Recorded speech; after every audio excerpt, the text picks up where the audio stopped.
Starting off this list in our number 10 spot, we have the eruption of Mount St. Helens. Mount St. Helens is a stratovolcano located in Skamania County, Washington. This volcano is best known for its huge and disastrous eruption on May 18, 1980. This photograph comes from photographer Robert Landsberg, who of course was in the area at the time of the eruption. Before the eruption, he had visited the area in order to photograph and document all of the changes that were happening. On May 18th, he was within a few miles of the volcano when it erupted. Since he unfortunately was located so close to the explosion, he knew he would be unable to escape this disaster, so instead of focusing on the impossible, he focused on taking as many pictures as possible. Robert was obviously incredibly brave and dedicated, but also very smart. After snapping as many photos as he could, including this one, he then secured his camera in his backpack and covered his backpack with his body. He knew he was unlikely to survive, but wanted to make sure that these photos did. His body was found 17 days later with his backpack still underneath him. His film was of course developed and has provided geologists with some really valuable insights with his close documentation of the eruption. In our number 9 spot today, we have the core. This photo shows a physicist named Harold Agnew, and while this looks like a relatively normal, non-threatening photo, what he has in his hand is truly devastating. Harold is holding the nuclear core of what was nicknamed the Fat Man atomic bomb. This means that Harold is holding the nuclear core of the atomic bomb that was later dropped on Nagasaki in 1945. The immediate blast, of course, took many lives, but so did the long-term effects of the bomb, like radiation illness and that sort of thing. It's crazy to look at a photo like this because it seems just so perfectly normal when he literally has a life-changing, world-ending device in the palm of his hand. Also, I don't think I could ever hold something like that. Not only would I just not want to, but I would just be so afraid that something was gonna go wrong. In our number 8 spot today, we have the Challenger crew.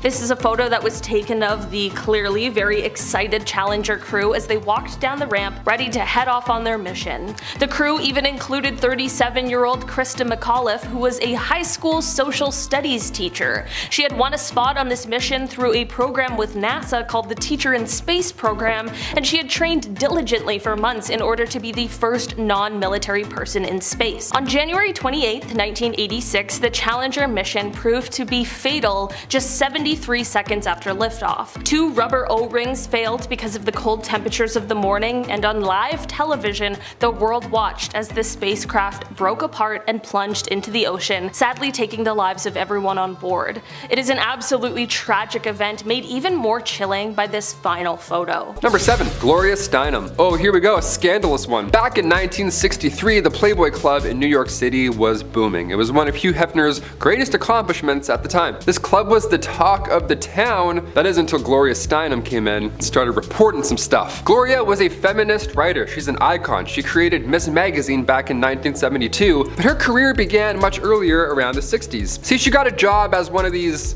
Playboy bunnies, you know, must be a comfortable getup, and she worked at the club undercover, secretly taking note on how this key holders only establishment was operating, right? Cool, what's going on here? What's the big scoop here? The staff were these young women, these beautiful young women, these bunnies. They had to wear the black bodysuits, the puffy white tails, the whole getup, and at age 28, Gloria worked undercover there for 3 weeks straight. And the piece she released after, appropriately titled A Bunny's Tale, great title, by the way, she nailed that one. It got so much attention that it kickstarted her freelance career and also made her a feminist icon. This photo of Gloria undercover shows you the comfortable work outfits she had to endure just to get the story out. Yeah, doesn't look like she had her non-slips on there. That's a write-up in my books. In a collection of her writings, Gloria reflects on the undercover piece, saying that it now has outlived all of the Playboy clubs, both here and abroad. That was before Hefner passed away in 2017, so I will add that you also outlived him as well. Good, he wasn't a very nice lad. Let's move on. Number 6, North Sentinel Island. Alright, we got some people, some aliens, some ghosts. What else do we need, Taylor? How about some weird islands? Sure. North Sentinel Island. We gotta head over to India for this one. This island is the home of the Sentinelese tribe. You've probably heard about this at some point. One of the most forbidden islands in the world. But why? Located in the Bay of Bengal, North Sentinel Island is about 1,200 kilometers away from India. And while most islands are shrinking, this one actually grew back in 2014. Yeah, the universe is like, more. Yeah, you need more of this, sure. The island lifted up a couple meters during an earthquake, so the west and south sides, they gained an extra kilometer. Nice. DLC unlocked. The inhabitants on this island are among the few uncontacted tribes left in the world. They have apparently been there for 50,000 years, and there's no sign of agriculture or even fire. Yet somehow this tribe has thrived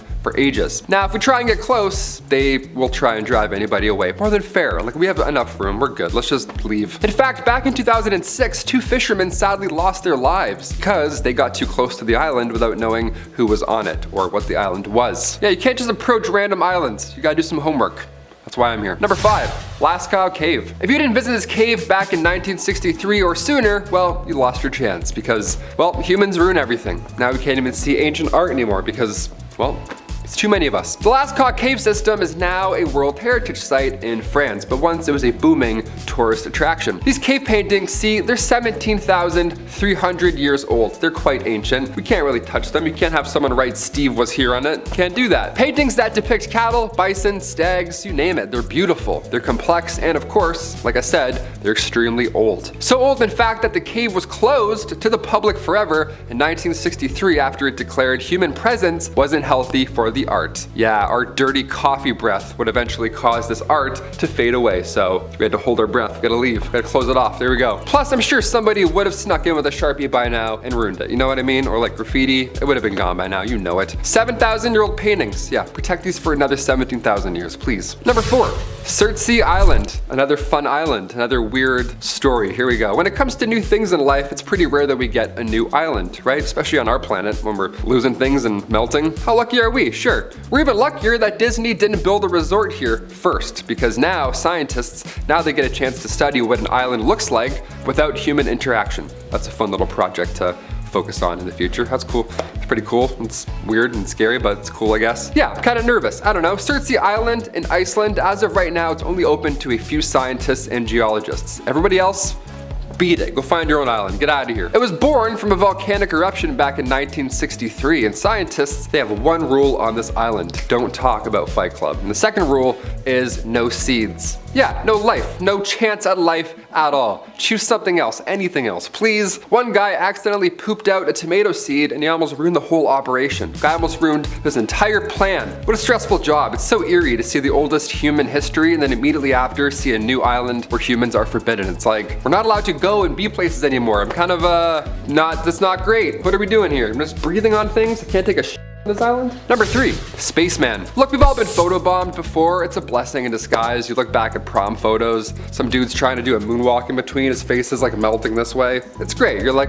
classic Jeff. It's the best. But when Jim Templeton took a photo of his daughter in a otherwise empty marsh long before Photoshop existed, and yet somehow there appears to be an astronaut in the background, well, that's not very fun, is it? That's a little bit concerning. Jim assures us that nobody was around when this photo was taken, which I of course believe, because why would you put your kid in a photo with whatever that is? That's no thank you. It's not a weird, we're not gonna go and talk to that guy. Also, the fact that this man looks like he's from space, that ought to do it. That makes him more weird and believable. What are we looking at right now? I have no idea. Kodak even got involved in the story, like Kodak. Not Kodak Black, like the company. They got involved. They confirmed this photo was not tampered with. Yeah, and that's Kodak, right? They don't lie about anything. Spider-Man leak, Kodak's like, nah, it's Andrew Garfield. Don't listen to that. So authentic. Can confirm. Number 2, nursing home spirit. This photo was taken from a nursing home resident the same night that another resident had passed away, which is an odd thing to do. Just set up a camera thing right after, like, just in case, maybe we'll catch one. Well, they did. This was back in 2015, and that night they heard a door open and close, but there were no visitors allowed at the time. So, some Kodak was coming into the picture at this point. So now there's a great amount of people who think that this image is one of two things. It's either the spirit of the resident that passed away, or it's the Grim Reaper. Yeah, the door opening and closing. People think that was the Grim Reaper coming in and then leaving, which is so scary. How long was he in there? Was it like 46 seconds, 4 minutes? How long does this guy operate? Is he quick? Is it like busting tables? Is he just like, all right, let's do this? Is he like Santa Claus? I feel like he's like Santa Claus. A few comments were also saying that it's comforting, this photo, to know that in the end you aren't alone. And then you have someone assisting you to the afterlife. No, I'm good. I'd rather die alone than have whatever that is break into my home and closing open doors. I'm good. And finally, number 1, the Battle of Los Angeles, or lack thereof. We'll see. I don't know. This is a weird one. Of course, we have to end on one of the most unspeakable battles, photos, whatever you want to call it, of all time. The Battle of Los Angeles, otherwise known as the Great Los Angeles Air Raid, happened during World War II, right at the end of February 1942. Now, this event, first of all, took place only a few months after the Pearl Harbor attack, so I'll admit everyone's a little on edge. We're a little stressed out, we've got some hands hovering over some buttons, we're a little nervous. Sure. Something like 25 enemy aircraft was apparently spotted flying over Los Angeles in the late hours of February 24th. So, air raids then went off, blackouts were put in effect. This was not a drill, right? Or was it? What was this? This thing was getting lit up in the sky. Around 1,400 shells were blasted off and 2 people had a heart attack. That's how loud it was. In total, 5 people ended up dying from this retaliation, and apparently it was a false alarm. Although many now believe that it was UFOs or aliens, and that's why we were launching stuff at it. A press conference was held by the Secretary of the Navy, Frank Knox, and he called the incident war nerves. People have heart attacks. He's like, oops, I was nervous, my bad, slipped. Little quick reaction there. Number 10, demonic boy photo. All right, scary as hell right off the hop. It doesn't matter where or when, but odds are you've seen this photo at some point in your life. It's pretty haunting. It's kind of hard to forget. Check it out. You know when you see a photo, sometimes you just get bad vibes, like it registers in your brain as something real and scary. You want to find something about this photo that looks fake, but it's hard. This photo here was taken inside the Amityville house back in 1976, the real house. It appears to be a young boy with glowing white eyes. Kind of hard to forget. It was taken with automatic cameras equipped with infrared, so nobody actually took this themselves, it was just set up. It makes it even creepier that the boy looks like he's peeking around the corner. Makes my heart race just looking at that photo right there. A photographer named Gene Campbell operated this and got this photo. See, Gene was working with paranormal investigators Ed and Lorraine Warren at this time, the famous duo, now rocking the big screen Conjuring universe. They were on this case in real life. This photo was then revealed 3 years later on the Merv Griffin Show. Imagine tuning in, watching TV on the Merv Griffin Show, and then all of a sudden you see the ghost of John DeFeo. That's nice. Yeah, many believe this is the ghost of one John DeFeo, one of the boys who lived there prior to that 1974 horrible event. We're still trying to cover this. What do you guys think? Elaborate hoax, or perhaps this photo is one solid piece of evidence that the Amityville house was and still is indeed haunted? Number 9, Svalbard Vault. Over the pandemic, I spent a lot of time playing video games. Chris and I actually just talked about video games for like 8 minutes straight before we click record, so that's pretty funny. Some of my favorite games always have a similar theme. They always have this post-apocalyptic feel. It's always just barren wasteland with like one dog as a survivor, and you have to like go and eat scraps. Yeah, Fallout, it's a great game. There's shelters with survivors or even vaults. It's stressful, but it's engaging, right? Searching around. Now in real life, we do have a global seed vault, and it's deep in the Arctic Circle on the island Spitsbergen. Now in this massive bunker that has since been deemed the Doomsday Vault, great name, really rolls off the tongue there. This is where humans will store food crops. It contains 100 million seeds. So if the earth all of a sudden, gets wiped out, or even if all the ice melts and it floods and everything goes to quickly, this vault will still be good to go. All that water that just, flooded the rest of humanity will then regrow the earth with all of these seeds, ideally. It sounds like a fun, cute way to get humans to think about the future. You're like, hey, throw some seeds in, make a wish. But I'm concerned. Is there something we don't know? How soon is this gonna happen? Why is everybody involved in this little seed heist? Number 8, Pluto's Gate. Number 8, Pluto's Gate. It rhymes, what's up? Also known as the Gate to Hell.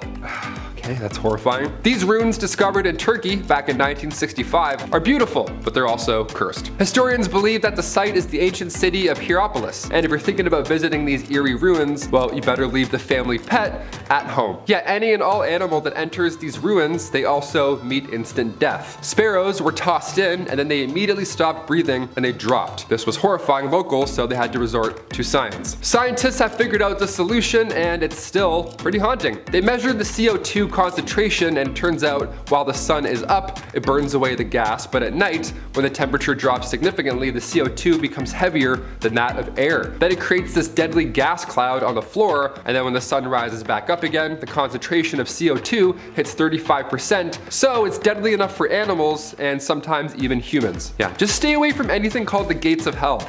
How about that? It's pretty sound advice just to play it safe. In our number 7 spot today, we have the plague. This photo comes from the 19th century, from the third plague pandemic. This was the first time that the plague had spread to all 5 continents. While we now know something about what that might have been like, what we haven't had to endure are the doctors that dressed like this. This is a photo of the outfits and masks that plague doctors wore when they would come to your house to treat or diagnose you. The long beak-like noses of the masks are very creepy, but they were used to hold herbs and other nicely scented things because they believed that it would help ward off the bad air, which at the time is what they thought was causing the sickness. A pandemic certainly is bad enough. Thankfully our doctors and nurses are just sticking to scrubs. In our number 6 spot today we have the elephant's foot. This photo looks like it's just a big lump of nothing, but it's called an elephant's foot. Don't worry, at first I was a little worried too, but it has nothing to do with elephants and is only named that because of its appearance. This lump was actually created from the Chernobyl nuclear meltdown, and it is just a mass of corium and other materials that were in the core of the reactor. This elephant's foot was located in the steam distribution corridor, which is under what's left of the reactor. While this mass doesn't produce as much radiation as it did before, it does still, to this day, produce a deadly amount. It is said that if you stood in front of it for just 300 seconds, that would be enough to get a lethal dose of radiation. It's kind of crazy that even though they knew this, they were still standing there taking pictures of it. But I'm just glad because we all now get to see it, and it gives us just a little more insight into what exactly happened that day. In our number 5 spot today we have Mount Pinatubo. This is a photo that is showing Mount Pinatubo, which is located in the Philippines, on June 15, 1991. That is the day that this volcano erupted into what would be the second largest volcanic eruption of the 20th century. Certainly impressive, also extremely terrifying. This photo shows the pyroclastic flow full of hot gas and rock being flung into the air. Eruptive activity in the volcano first started on April 2nd of that year, which prompted researchers to set up seismographs in the area. By June, the volcano was having a group of progressively shallower eruptions before, on June 12th, the volcano had its first spectacular eruption, which sent an ash column 19 kilometers up into the atmosphere. After more highly gas-charged magma reached the surface on June 15th, the volcano once again exploded, this time sending the cloud of ash 40 kilometers up into the atmosphere. Volcanic ash and pumice blanketed the surrounding area, and pyroclastic flows filled what were once deep valleys with fresh volcanic deposits. It was truly magnificent and extremely powerful, and this photo shows just that. In our number 4 spot today we have the Pioneer's Defense. This photo is known as the Pioneer's Defense, and man does it ever look creepy. This photo comes from 1937 and it was taken by a Russian photographer named Viktor Bulla. This photo takes place in the Leningrad area, which is now known as St. Petersburg, which is the second largest city in Russia. The people in this photo were part of a group that was the 1930s Russian equivalent of our Boy Scouts, and it was called the Young Pioneers. The masks on their faces leave a very eerie feeling, and for a fair reason. These people were doing a military preparation drill, which is the reason for the gas masks. This photo was taken during a time where the country was under the dictatorship of Joseph Stalin, and the residents were constantly unsure of what was going to happen. The country was already seeing death, and people were already frightened just a few years before the start of World War II. In our number 3 spot today we have the lipstick. This is a photo that comes to us from December 10th, 1945. If looking at this image gives you a shudder down your spine, that absolutely makes sense, as it was written by a terrible person known as the Lipstick Killer. This photo is an image of a note he left written on the wall at one of his crime scenes. The photo comes from the apartment of Frances Brown, as just before he wrote this message, he took her life. After this message was left, he ended up taking the life of one other person before he was finally caught by police 6 months later. The message scrawled in the photo reads, quote, "For heaven's sake, catch me before I kill more. I cannot control myself." It is an absolutely chilling note with a horrifying backstory. In our number 2 spot today we have the acid drum. This photo comes to us from inside the house of another terrible person, the serial killer Jeffrey Dahmer, made very famous recently. This photo was taken from the inside of his home after he was found out and caught by authorities. Before his arrest, he was sadly able to take the lives of 17 different people. Although this photo might look kind of plain, the horrors are plentiful. This shot shows a drum full of acid that was located inside of his home. Probably don't really need to tell you what it was used for. I can't imagine the horrors investigators saw when they entered his home, and even previous to that as they investigated his crimes. Thankfully, Jeffrey was caught, and in 1992 he was sentenced to life in prison, but just 2 years later he was killed by a fellow prison inmate. In our number 1 spot today, we have the Dyatlov Pass incident. If you have never heard of the Dyatlov Pass incident, you better buckle in because it is so terrifying. This photo was taken in February of 1959 as 9 young Soviet hikers sent out to trek through the Ural Mountains. They had set up a camp, and sometime during the night, something happened that made them cut their way out of the tent and all flee the site. Leaving in such a rush, they were of course underdressed for the bitterly cold weather, and 6 of them ended up passing away from hypothermia, which is extremely tragic. The other 3, however, is where this story takes an even more frightening turn. Like I mentioned before, no one knows why they fled the tent in the first place, and the last 3 hikers were found passed away with severe signs of physical trauma that no one agreed on what had caused it. In 2019, the investigation was reopened, and just last year there was a conclusion that a kind of avalanche called a slab avalanche was the cause for these injuries. Before you come at me in the comments, I know that not everyone is convinced that's what happened, and I don't blame you.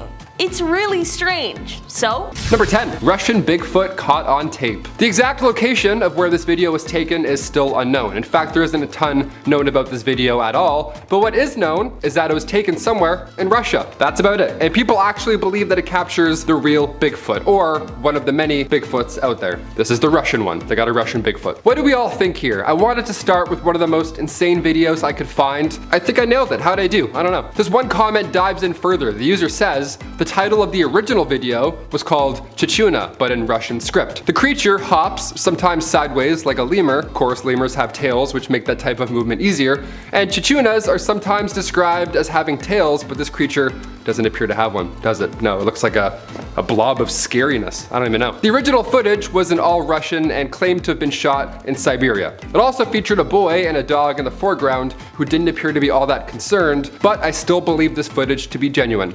That's one of the top comments, so you know someone did their research. Number 9, overnight visitor. Oh, this one definitely gives me the chills. I don't like it. This video was taken from a surveillance camera that was placed inside of a couple's home. Not outside, inside. This is scary, and I hope this never happens to anybody watching this video. The footage caught something while they were both asleep, and it's one of the creepiest things that I've ever seen. When the couple woke up the next day, they were unable to find a purse that they knew was in the home right before they went to sleep. So they decided to check their security cameras, and this is what they found. As they were sleeping, a man crept in and was so quiet that he didn't wake them or their dogs up. No, he stood at the top of the stairs watching them sleep for a few minutes, which just adds another layer of ew to this whole scenario. Yeah, always check those nooks and crannies before you go to sleep, I guess. Number 8, Titanic inspection card. This inspection card once belonged to a woman named Marion Meanwell. What could possibly be creepy about an inspection card, you ask? Well, it shows how Marion was not intended to be on the Titanic, but by some turn of events, she unfortunately found herself as one of the passengers that went down with the ship. Now, the card shows that she was originally meant to be traveling on a ship called the Majestic.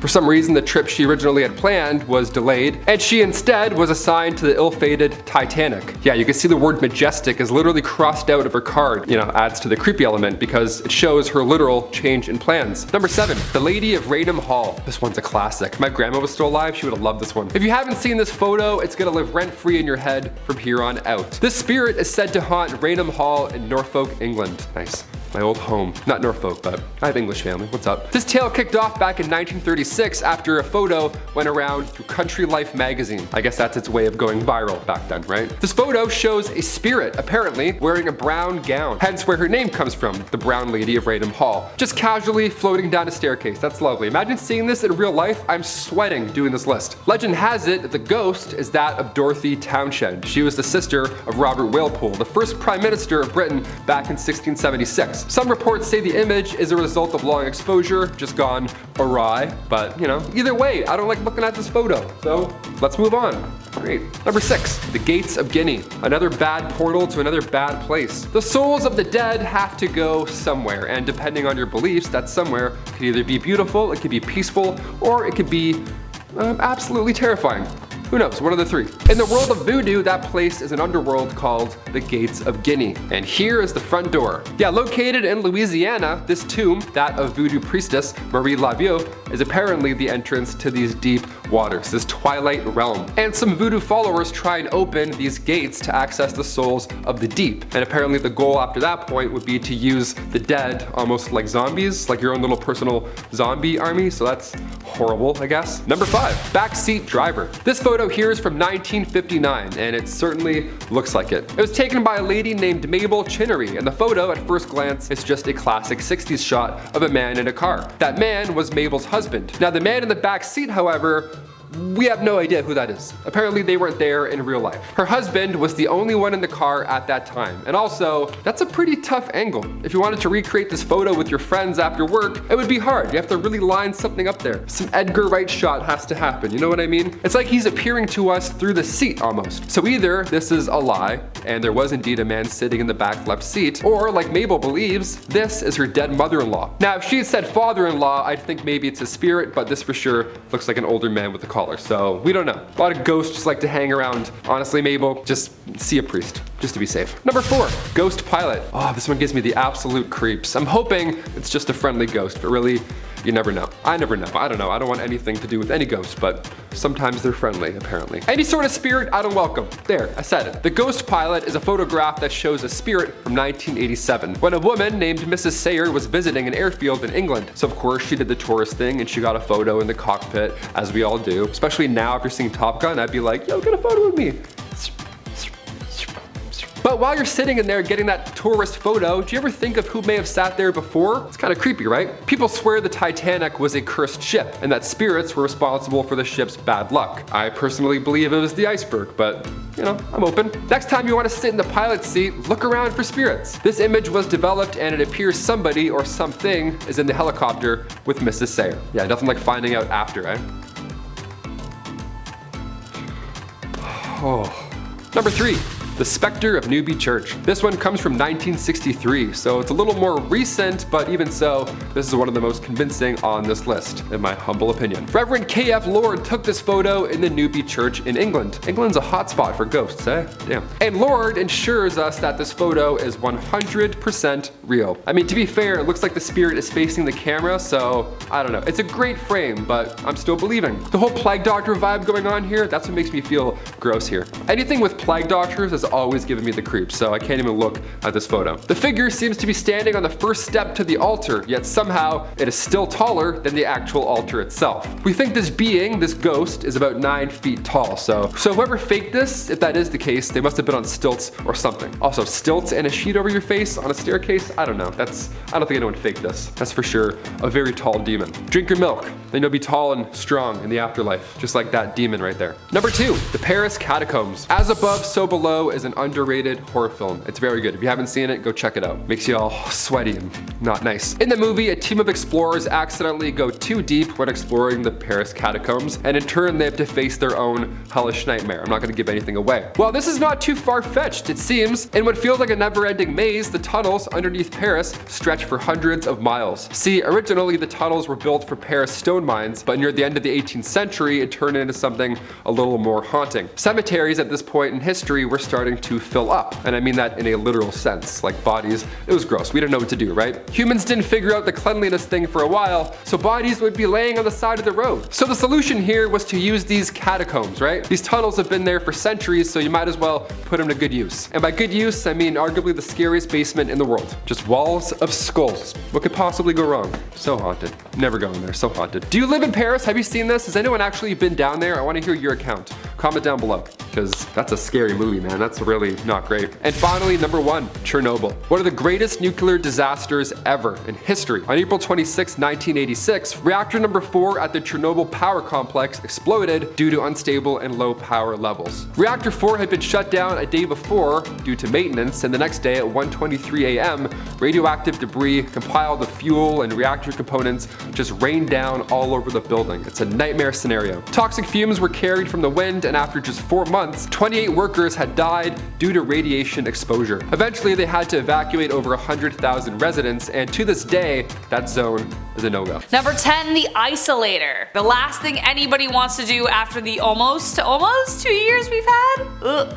Though this looks like an object perfect for deep sea diving, it was actually built for desk work. Hugo Gernsback was a Luxembourgish American inventor, writer, editor, engineer, designer, businessman, and of course magazine publisher, because why not add one more thing to the list he's really good at. He started a magazine called Science and Invention, which encouraged scientific and amateur experimentation. This was one of the inventions published in the magazine and was revealed in July 1925. The main purpose was to block out all of the noise from the surrounding environment, narrow the field of view like horse blinders to improve concentration. But don't worry, there was an oxygen tube attached to help out the studier, so you know you could breathe while you're reading about Shakespeare or something. Number 9, kangaroo boxing. Link here. This next one looks pretty self-explanatory, but also it's very confusing at the exact same time. Kangaroo boxing actually became pretty popular in the 1800s. In both Europe and the United States, clowns and professional boxers would square off against marsupials in front of herds of people. It was actually started by a university professor just like as a joke, and then it really caught on. Who they cheered for? One can't be certain. The man in the above photograph was sparring against a kangaroo in Germany in 1924. Obviously, the sport did not continue as it was considered abusive to animals who clearly had no idea why this hairless being was all up in their space and trying to beat them up. I don't understand, this is just ridiculous. Number 8, children shipped in the mail. Picture here.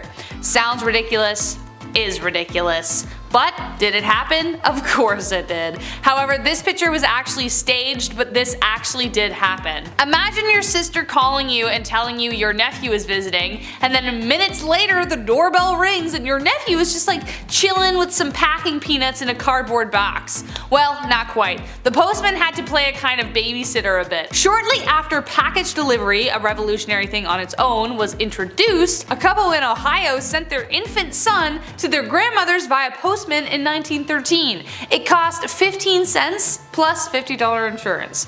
Once this oddball story got out, the trend caught on. Regulations were vague about what you could and could not send via post, so why take a bus when you could take a postman? Rural townships also usually knew their postmen really well, so they'd be like, oh come on Joey, here's 15 cents, take little Timmy to my aunt's, I don't know.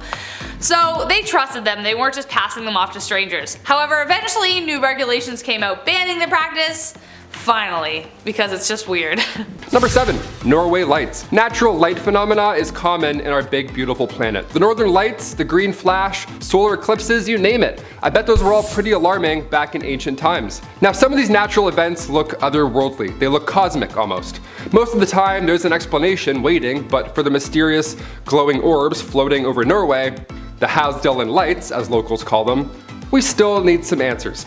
Scientists have been trying to gather research, and in 2014, after many impressive light shows, their best guess is a natural battery that charges underground and then emits this light show above. Maybe this has something to do with the reoccurring lights over Phoenix. Could be the same phenomena happening, who knows. Number 6, the cool time traveler. Do you believe in time travel? If your answer is no, maybe this next one, maybe it'll change your mind or keep you open to the concept. It's a common theme in movies, Back to the Future, Loopers, Avengers. Time travel plots are fun, but they're absolute nonsense. Or are they? When we see a case like the Cape Scott story, we can't help but be intrigued a little bit. Time travel or not, this is an interesting photo. It comes from Ray Peterson's book, The Great Cape Scott Story. That book was from 1974, but the actual photo used in the book was taken over 100 years ago. And in the photo, it shows this modern looking guy, rocking shorts, maybe jorts, who knows. He has messy morning surfer hair, dippity-doo, three-hold, you know, that kind of stuff. He doesn't look like he's from that time period at all. This also has happened more than once, like the time-traveling hipster. I don't know, I'm pretty sure it's my cousin. That looks like a guy I know. Definitely not a guy from the 1900s, that's for sure. Number 5, skunk ape. This one is exactly what it sounds like. The skunk ape was seen back in 2000, so hopefully, if it's a real thing, it's long gone. Hopefully it's dead by now. It's pretty gross. 2 photos were taken of the supposed skunk ape, and this thing looks like Bigfoot's cooler, older cousin, you know? That cousin who has a lava lamp, does kickflips in the garage in October. That kind of cousin, that's the skunk ape, really. An anonymous source sent the Sarasota County Sheriff's Department these photos. They mailed them in, which for starters, that's pretty jarring to receive. Just a creature, just a Bigfoot, put it in the mail. But she claims these photos were taken in her actual backyard and that this creature was not a black bear. It wasn't anything we've seen before. I personally don't think that's a black bear. If anything, it's just a really large, odd-looking dog. Those teeth alone are a red flag either way. I want nothing to do with that. Number 4, Solway spaceman caught on photo. Look, we've all been photobombed before. It's a blessing in disguise. You look back at prom photos, some dude sneezing in the background while you're, having the moment of your life. It's the best, we love it. But when Jim Templeton took a photo of his daughter in an otherwise empty marsh, long before Photoshop existed, it appears an astronaut just crashed the family moment. He just had to pop up in the photo in the background. Now Jim assures us that nobody was around, which I believe, otherwise what a weird photo to take in an empty field. I'd be like, hi, get away from my daughter. Just, 17 meters to the left, thanks. Also, the fact that this man looks like he's from space. Yeah, that makes it more believable, no? What are we looking at right now? Who is this? It's so creepy. Kodak even got involved in this story, right? Like Kodak, the company Kodak. They confirmed this photo was not tampered with, and they know everything. They made Avatar, so they know what's up. Let's run everything by Kodak from now on, deal? Number 3, Worstead church visitor. Okay, time to get a little paranormal. We love those. Hit the lights. Back in 1975, Peter and Diane Berthelot were visiting the Worstead church in the UK. It was beautiful, right? So like any visitor does, Peter took a photo with his nice Kodak camera, right? He wants to see the truth with his Kodak. Peter took a photo of his lovely wife sitting in the spectacle of a church, but later on, once the photo was developed, somebody else was all of a sudden in the photo now. Or something, we don't really know. Right on the bench behind Diane, there appears to be a person in all white. How calming is that? Maybe it's a wedding, maybe it's their big day. We love it. When the couple went back to the church to ask about who it was, a local suggested they may have gotten photo proof of the White Lady, the spirit of a healer who haunts the church. I mean, as far as surprise ghosts go, that's pretty tame. That's a pretty tame encounter. That's how it should be. Could have been a lot worse. They're like, oh, that's the demon. That's Daryl the demon. Yeah. You don't want any part of that. Number 2, Black Knight satellite. Not to be confused with Martin Lawrence's Black Knight, that's, although that's pretty historical and memorable in itself, the Black Knight satellite is something that has been orbiting our planet for God knows how long. We're guessing thousands of years. Everything else on this list is quite recent, but this myth is ancient. This photo here you've probably seen at one point or another. It was taken back in 1998 during an American mission to the International Space Station. Apparently this guy has been hovering over our Earth just watching us. It's some sort of alien satellite. That's a fun theory, no doubt about it. But during a spacewalk in 1998, one of the thermal covers came loose and drifted away from the station. Could this be that cover that just floated off and wrapped itself around a rock or something? Or it could be an ancient night satellite. One of the two. And finally, number 1, the doorbell licker. Nice, we gotta end with the weirdest thing I've ever seen. This one's short and sweet, not much explaining to do here, obviously. Does what it says in the can.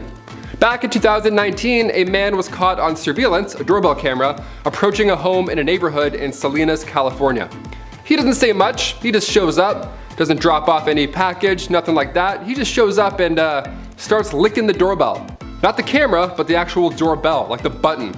He must have rang the bell hundreds of times because he did this for 3 hours straight. His jaw muscles must be insane. The homeowner said in a following interview after seeing said footage, I quote, "Oh boy, that is just weird."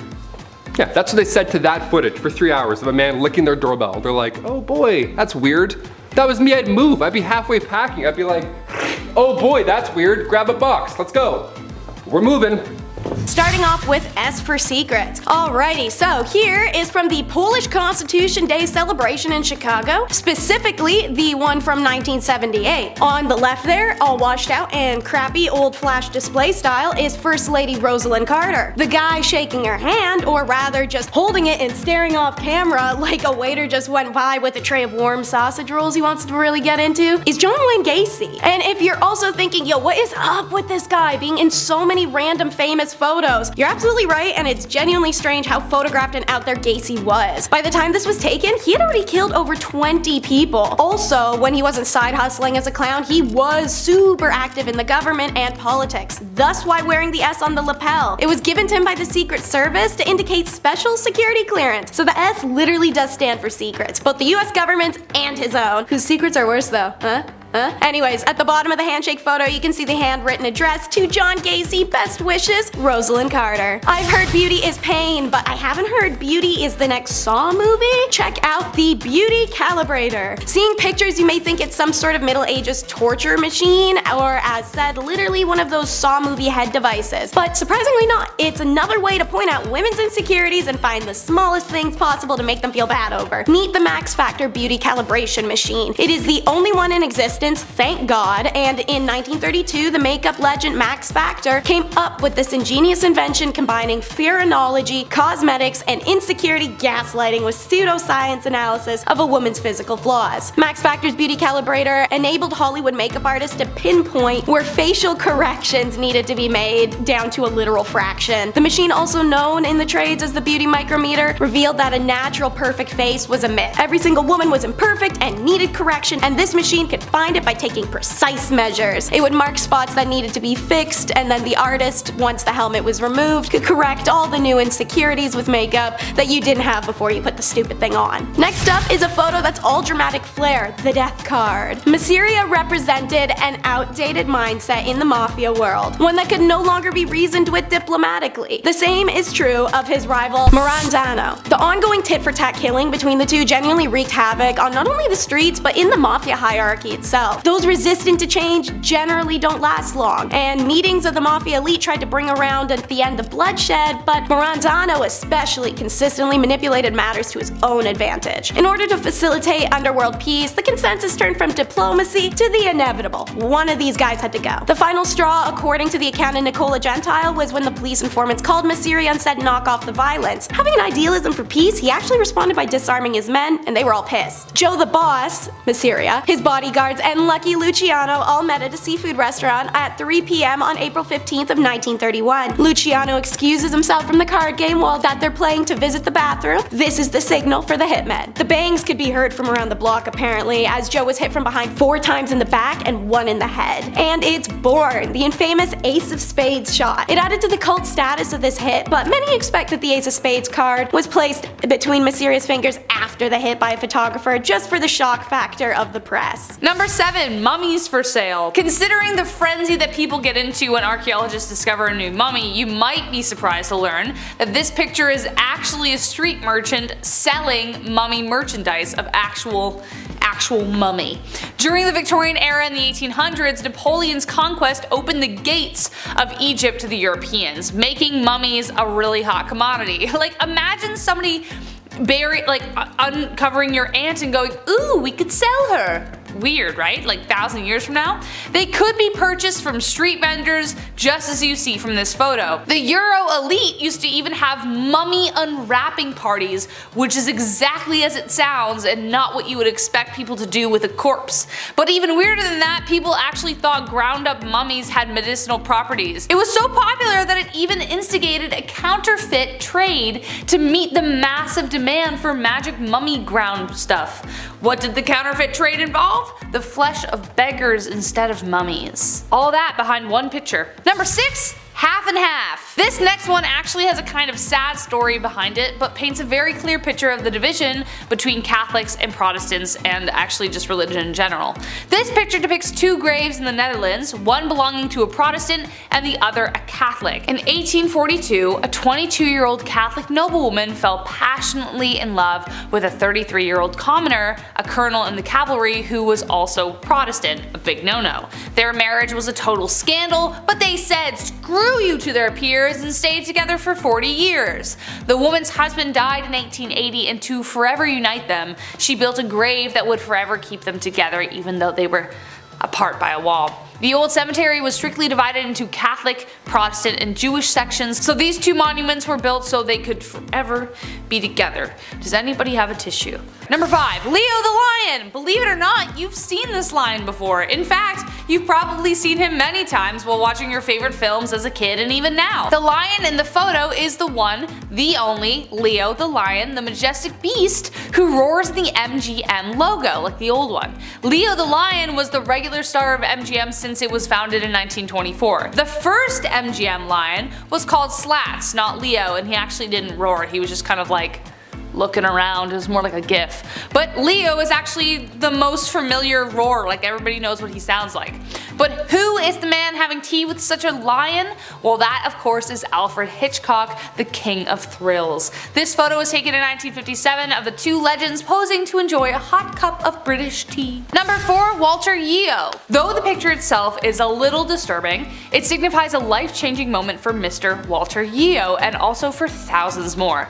This was one of the world's first plastic surgery procedures. Walter Yeo had suffered a dreadful accident while manning the guns on the HMS Warspite during World War I. He lost both his upper and lower eyelids in the event. A year later, however, he met Sir Harold Gillies, who would be considered the father of plastic surgery. His idea was to take skin from another part of Yeo's body and place it over the area in like a mask-like shape, as you can see in the photo. Dr. Gillies then went on to carry out the surgery on 5,000 injured men from June 1917 onward. And thanks to his work, thousands of people have benefited since the years of the war. Yeo himself lived until he was 70 years old. Number 3. The Dinosphere. The car of the future that really never made it there, and we can see why. Every car we have today has 4 wheels, not just one. Some have more than that now, it's getting confusing. But in the 1930s, J.H. Purvis had a vision. He called it the Dinosphere. It was a large wheel with a cabin in the center for the driver and the passenger to sit. Funny enough, it did actually work. Check this out. But did anyone else notice the problem with driving it? Yeah. You have to drive like Ace Ventura with his window open because it broke, you know what I mean, that scene? Exactly. In order to see past the giant wheel spinning in front of you, you have to kind of rubberneck it out to the side. JH made 2 prototypes, one ran on gasoline and the other ran on electricity. He even designed a kind of bus version that could fit more passengers, but it still needed mini stabilizer wheels, so it had like 6 by the end of it. Do I kind of want one though, because it looks fun? Absolutely. Would I want to take it on a road trip across Canada? Absolutely not. Number 2. The Hindenburg disaster. Based off the title, you already know that this is a picture of the Hindenburg disaster because I already said it. Spoiler alert. The Hindenburg was the largest dirigible ever built and it was the pride of World War II. Yahtzee, Germany, you know which one I'm talking about. But YouTube gets mad. The first successful airship was constructed in 1852 by Henry Giffard, but the problem was he used hydrogen. This made both French and German designs of the craft susceptible to explosions if something went wrong. Hence, Exhibit A.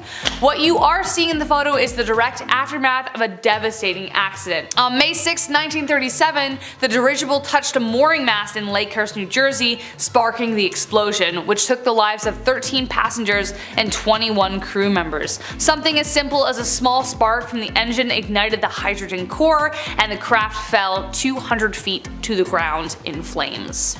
And last but not least, number 1, spectators. This is the photo taken at the trial of Al Capone. Yeah, it suddenly makes a lot of sense as to why people are covering their faces. When someone says to you 1930s gangster, Al Capone probably jumps into your head. He was deemed public enemy number 1 by the US government for bootlegging and other illegal rackets during Prohibition. The terror the ruthless gangster incited in the city of Chicago is evident by this image. Witnesses and spectators of the trial covered their faces so they wouldn't be recognized by Capone's vengeful accomplices or Capone himself. Behind those fedoras may lie other criminals yet to be unmasked, or civilians scared of a Tommy gun waking them up at night. Either way, you know he must have been one terrifying dude. Authorities did everything they could to catch him, but he would always slip right through their fingers. Finally, his reign came to an end in 1931 when they caught him on income tax evasions of all things that landed him an 8-year sentence. Starting off this list, in our number 10 spot we have the Mad Bomber. This is a photo that was taken of someone known as the Mad Bomber. His real name is George Metsky, and he was the man who terrorized New York City for 16 years while he planted explosives in public places like an absolute psychopath. I guess he was apparently angry about a workplace injury he had suffered in the years prior to his terrible crimes, and so of course the normal reasonable jump to make would be Not that at all. While no one should have ever had to suffer because of these crimes, the good news is that while he planted 33 bombs and set off 22 of them, miraculously only 15 people ended up injured in the end. This photo of him behind bars is extremely eerie thanks to his creepy smile and haunting eyes. I might be the only one who feels it, but it just seems like something's off.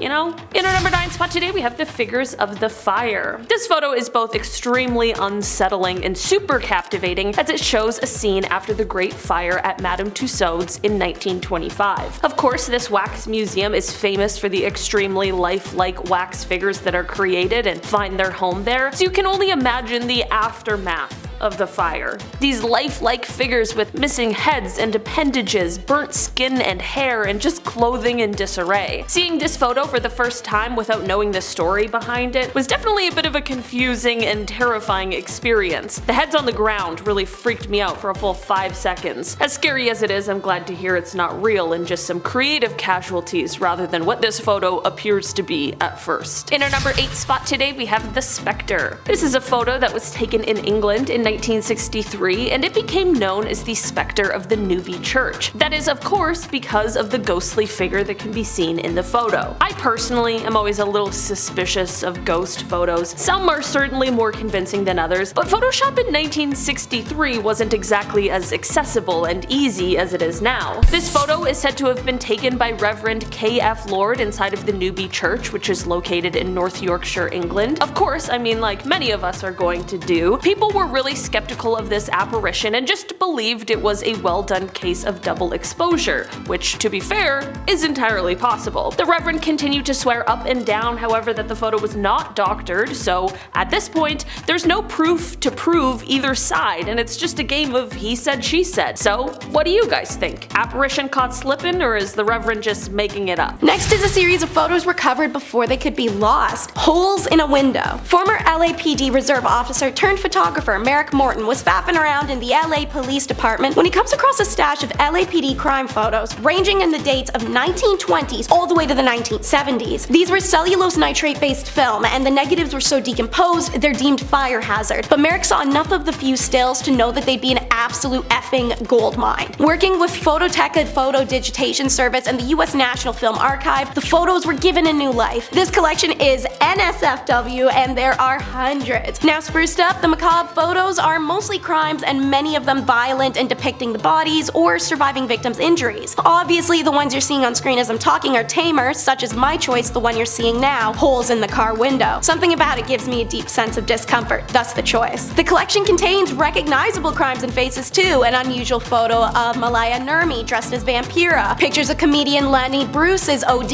in March of 1966, and images of the Manson family arriving at their arrangement in 1970. Every photo is scary and every single has a disturbing backstory. Some captions are provided by author James Elroy in his book LAPD 53. You can win, but sometimes you still lose in the end. It's the devastated Disneys. Meet Howard Ashman and Alan Menken. There are some everyday photos of these two in their prime. Who were they? In case you couldn't tell by all the Disney crap in the background of said photos, they played somewhat of a big role. You know, writing the lyrics and music for Oliver and Company, The Little Mermaid, Aladdin, and Beauty and the Beast, as well as a few others. Also, not to mention creating the Little Shop of Horrors, which got them hired by Disney in the first place. And in this photo you see now, they had just won the Oscars for The Little Mermaid. Hooray! But why does Ashman look so unhappy? This was his life's accomplishments. It's because that night Ashman told Menken they needed to have a serious talk when they got back to New York, and when they get back a few days later, Ashman admits that he has HIV that's quickly progressed and he's going to die soon, and fast. They had been songwriting partners for over a decade and were in the middle of working on Beauty and the Beast, and despite the illness, Ashman completed the lyrical work and the initial work on Aladdin. On the morning of March 14, 1991, he does die from heart failure caused by his condition. At the time of his death, he only weighed 80 pounds, he'd lost his sight and could barely speak, and a voice that spoke so eloquently through song was lost forever. Before he passed, however, Disney Productions scrambled to finish the film so he could see a screening of it. The film earned Ashman and Menken 3 1991 Academy Award nominations for Best Song,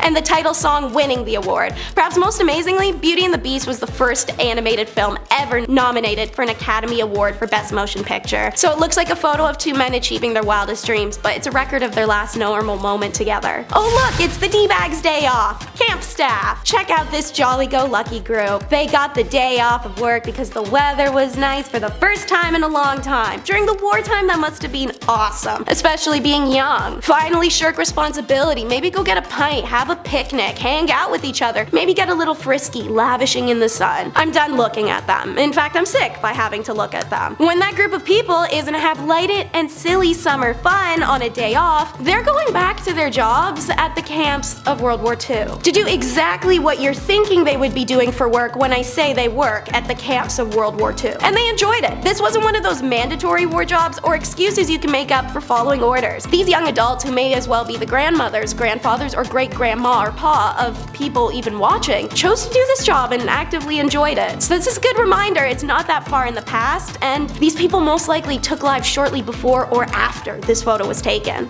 Did Halloween come early, or is it just Sylvester Claus? Yeah, so I chose this photo out of, trust me, like thousands of equally creepy ones because I feel it truly captures the what the bleep factor this holiday has. And they do it every 31st of December to 13th of January. The Sylvester Clausen of Ernach and the surrounding area Appenzell custom that is famous throughout Switzerland. The custom derives its charm from the unique blending of contrasts such as nature and art, mystery and tradition, harmony and anarchy. The Sylvester Claus that ushered the old year out and ring in the new. There are three types of these clauses: the beautiful, the ugly, and the pretty ugly. Common to all the clauses are bells in various shapes and sizes that they wear on their bodies. Their rituals begin in the early morning each day. The various schuppel meet at the village square before each group goes its own way. A group will pull up in front of your house, then hop around and jump up and down to make the bells ring, and then they start yodeling at you. You listen to the yodel, they say Happy New Year, give you some cash, some liquor you have to drink from a straw, and then they just leave. Dark backstory gossip, however, in times of poverty and hunger, which afflicted the region frequently, Clausen was a way to earn a little extra money, and in the 1930s, what was known as Belchel Claus, aka the Beggar Claus, began to appear on the streets. Essentially homeless Santa Clauses, but Santa looked like that. As a result, the influx of beggars in the Claus Guide resulted in heavy restrictions, and in the 1950s, the custom had nearly died out. It's only thanks to the initiative of individuals in the 1970s that this got to come back and enjoys enormous popularity today. Somebody come get their creepy uncle. Cannot tell me this isn't the energy this photo gives. Creepy uncle. The woman is unidentified, but definitely a follower to be able to handle that guy's BO and greasy hands on her. It was taken of the Children of God leader, David Berg. This group started in 1968 in California after Berg claimed God himself had gifted him with prophecies. In reality, Berg started making extreme demands of his followers,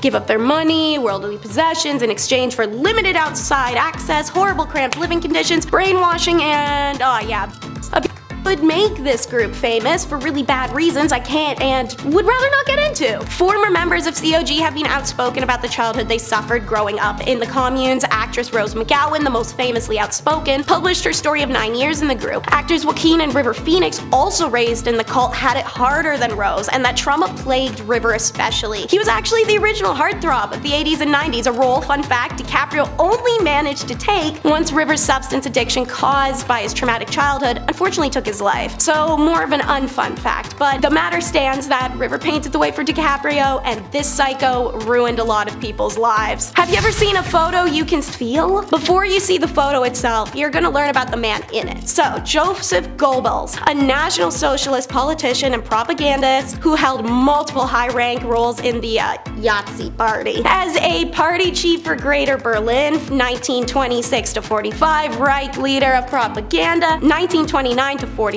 and in 1933, the push-broom mustache twit appointed Joseph the Minister for Propaganda and Public Enlightenment. He was a devout, unbridled through and through bigot, a tireless agitator, and the propaganda this man designed, wrote, and funded had shipped through dozens of countries and shaped the perspective of Jews in a way that can actually never be undone. It's this propaganda many people still cite when asked for factual basis or logical argument as what Jews had done oh so wrong. It's Joseph who orders the mass burning of literature, who sentenced thousands to death, and who made up lies to ensure hatred, a hatred that still stands today. And I want you guys to see how he looked at them. So here is the photo, finally. This is a picture picture of Joseph Goebbels taken only seconds after he found out the photographer was Jewish. In this photo, you can feel it, and it's effing terrifying. And now, the last photo is from El Monte, 6 May. That's the date written on this photo from the LAPD Collective, and it's the only other photo from said collection I chose to put on this list aside from the holes in the car window. As follows is the photo and James Elroy's written description of it. This is a detective modeling a mask worn by Baxter Shorter's crew. Shorter was in a gaggle with Emmett Perkins, Jack Santos, and Barbara Graham. The three of them then killed an old woman named Mabel Monahan on 9 March 1953. Shorter was appalled by his gaggle's violence. He ratted the others out, and Santo and Perkins kidnapped him in front of his pad on Bunker Hill, took him to the mountains, and killed him. Shorter had a sister that lived in El Monte, and they were hunting through it for evidence. This mask was in her pad.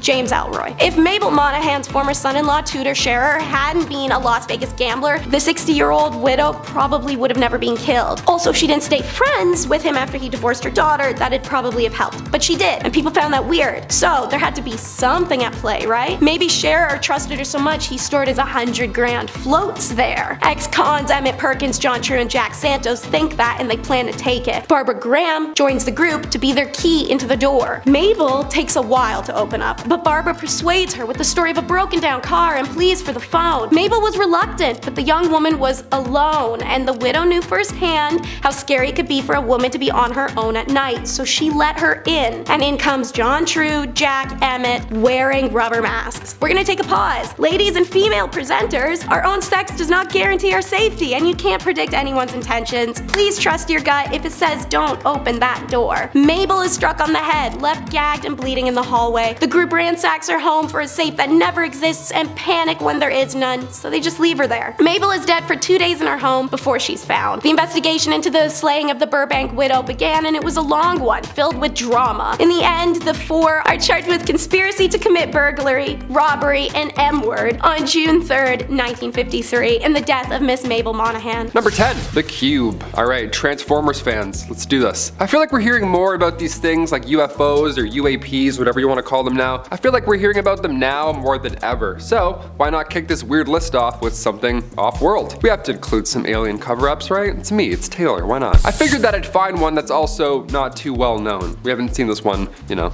on YouTube all the time. Not too long ago, this spinning cube-looking craft or drone or something, it was spotted over Missouri, just lurking in the same spot, just hovering, and then it would zoom off. Folks could see it with their naked eye on the ground. It was also pretty obvious. It was eye-grabbing, it was shiny in the sky. Only a couple hours later, it was seen again, but this time it was 700 miles away. This time it was 44-year-old Matthew Jandeka, and he was minding his own business, hanging out on the porch, just doing his, you know, Sunday stuff, when this cube, again, this floaty cube, caught his attention. It was a sunny day, the light reflecting off the cube caught his eye, but then a day later, another guy, 30-year-old Justin Johnson, he saw the same thing, but this time he saw it while he was driving home, which is also pretty distracting. The light and the reflections also caught his eye. He says, "At first I thought maybe it was a balloon, but the movements were too odd." In a world full of deepfakes, I mean, do we believe this account? Is this real? Lately everyone's talking about how these UFOs are spheres, so maybe this video is that of a sphere, not a cube. That's cool. I love teaching geometric shapes via alien aircraft. I'm like, this is a triangle. We saw this one in the Navy, then we saw this cube in the sky. Number 9, Amityville photo. Okay, we'll go less UFOs, more ghosts. One M. Night Shyamalan theme to the other. Here we go. This photo was taken inside the actual Amityville house back in 1976. It's a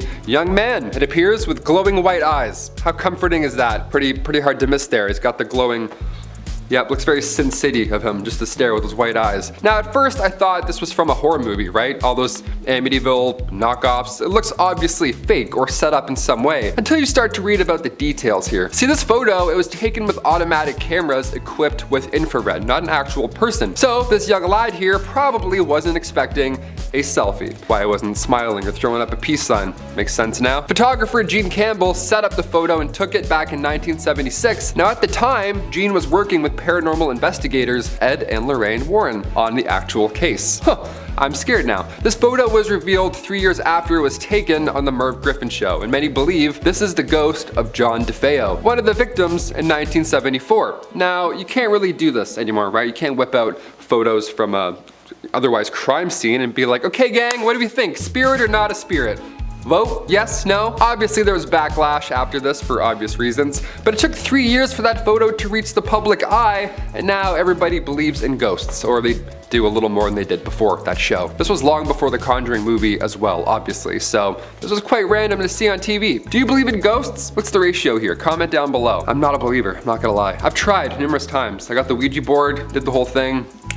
Felt nothing, man. Like an 18-year-old on Christmas. I'm like, is that it? Is it done? Do I have to feel anything anymore? Number 8, Alfred Hitchcock and the MGM Lion. All right, you're gonna hear me roar after this one. This photo was from 1958. You've seen this at some point, right? Hopefully, or else, you know, we'll send over a VHS, we'll help you out. It was taken by Clarence Sinclair Bull. Now the photo appears to be, well, no, it doesn't appear to be at all. It's Alfred Hitchcock serving tea to a lion. Yeah, the famous MGM lion. His name's Leo. That's him. There he goes. He's getting tea. He loves suspense and tea. Who would have thought? And company, it appears. North by Northwest was the only film that Hitchcock did with MGM. So there's a rumor now that he directed The Lion's Roar for the MGM intro, which is fun. But you're also like, okay, that's a real animal. That's sad. And also, that's probably nonsense. There have been 7 MGM lions in total. Yeah, not just one. But Leo was known to be the most friendly. I want to hear about the other 6. I'm like, what happened there? He's still in the logo today, but again, back in the 1950s, it's hard to say what it was really like on set. I mean, it's still a lion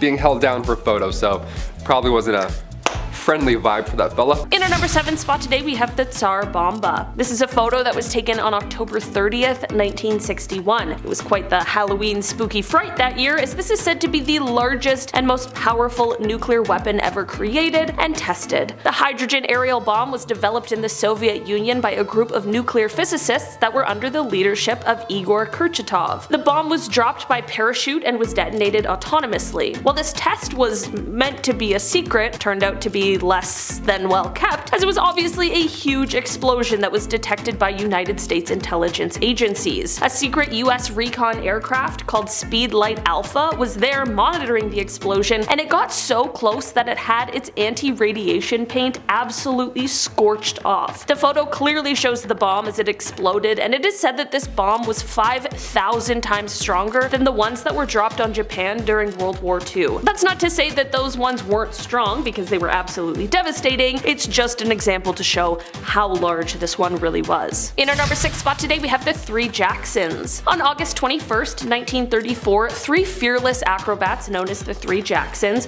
Charlie Smith, Jewel Waddick, and Jimmy Kerrigan, all performed a routine on the edge of the Empire State Building, which is when this photo was captured. It is said that these 3 toured as an acrobatic trio, and this stunt the photo captured was done at 1,245 feet. According to officials from the Empire State Building, it is said that this was the first time the stunt was attempted, and to this day, it has never been done again, which makes a lot of sense. While this photo is absolutely incredible and is such a testament not only to the trust that they shared but also their abilities as acrobats, I don't know who in their right mind would try to recreate this. We already have one. I think we can just all be happy with that. In our number 5 spot today, we have the Gentleman of Rahi. This photo shows the Gentleman of Rahi, and that is not a gentleman and instead is the world's oldest surviving diving suit. It is an absolutely terrifying sight, but also an important pillar that allowed for this kind of technology to develop to what it is today. The suit dates back to the early 18th century, but it came to find its home at the Rahi Museum during the 1860s after it was donated. The suit was initially designed to allow people the ability to check the hull of ships without having to bring them into dry dock. The Old Gentleman is made mostly of leather with pitch thread used to stitch the seams. From here, the suit is sealed with more pitch, and then to create the waterproof coat, it is covered in a mixture of mutton tallow, tar, and pitch. Of course, underwater pressure increases dramatically, and this is why there's also wooden framework in the hood in order to keep it from collapsing under the pressure. At the top of the hood, there is an opening for a wooden air pipe. The air would be pumped to the diver, then it could be released from the suit through a pipe on the backside. Of course, this means that the suit wasn't completely watertight, so divers could only go under for a short period and couldn't dive very deep because there was only so much pressure the suit could take, but still, the suit was far better than having no suit at all. In our number 4 spot today, we have ectoplasm. This photo is said said to have been taken in 1910, and it shows a medium in the middle of a spiritual seance. I don't know about you, but a 1910 seance sounds like an absolutely terrifying time. This photo is said to be catching the moment that ectoplasm appears out of the mouth of the medium. When we're talking about the occult and the paranormal, ectoplasm is a viscous substance that exudes from a spiritual entity, or sometimes the earthbound medium who is connected to or communicating with the spirit. It is said that this substance can take the shape of a face, or a hand, or a complete body, and it's usually seen in a darkened room during a sort of seance, and this is the way that the paranormal can physically manifest themselves in our world. So basically, what I'm saying is that this is supposed to be the moment that an evil entity is making themselves known in our world. Thankfully, at the end of the contact with the spirit, the ectoplasm will usually disappear as it returns to the entity, so it hopefully didn't stay around long, but this photo sure is something. In our number 3 spot today, we have the isolator. There are tons of strange inventions from the past. We have entire lists and videos dedicated to the strange inventions, there's so many. And while this is one that can be added to the list of bizarre inventions, it can also be added to the list of creepy ones as well. This photo shows what was meant to be a sort of anti-distraction contraption from the 1920s. Listen, I can get easily distracted, so sometimes I need a little help, but this thing really takes it to a new level. It essentially makes it impossible for the person to look at anything other than what is directly in front of them, or, you know, breathe. It seems like a contraption that requires an oxygen tank hookup probably isn't going to be the best anti-distraction device. In fact, I think that's probably more distracting than anything. Honestly, I'm such a good procrastinator that even with this thing, I still wouldn't get my work done. Thankfully, this device didn't stick around or gain much popularity, and now it is just a terrifying relic of the past. In our number 2 spot today, we have the Great Manta. In 1933, a New York silk manufacturer named A.L. Kahn was on a nice little vacation in Florida when he honestly accidentally caught something remarkable. His anchor line, by mistake, caught onto a giant manta ray. After a struggle and several hours, Kahn was able to get this actually enormous fish ashore. This monster was somewhere between 5,000 to 6,000 pounds and was 20 feet and 5 inches in width. For reference, there are other giant manta rays, but they usually grow to be around 13 to 14 feet wide, not 20 and a half. This photo is showing a taxidermy version of the fish, which Kahn used to bring around to exhibitions to show off his accidental catch. In an article from December 10th, 1933 of the St. Louis Post-Dispatch's Sunday magazine, Kahn is quoted as saying, "Fishing is a lot of fun when you catch the fish, and sometimes it's fun even when you don't, but when the fish catches you." And finally, in our number 1 spot today, we have the advertisement. This is a photo that comes to us from the time of World War II, and it shows a very terrifying kind of ad. The sign reads, "These men didn't take their Atabrine," and at first I had absolutely no idea what that was. Turns out that Atabrine was actually the first synthetic form of a drug which was used by the US military to fight malaria in the South Pacific during the war. It is estimated that as many as 2/3 of the troops fell ill with malaria. The sign is said to have been posted outside of a military hospital in New Guinea and was meant to serve as a warning for those who didn't take the medicine, warning that the skulls on top would be the fate that awaited them. Perhaps a little dark, but creative and likely effective nonetheless.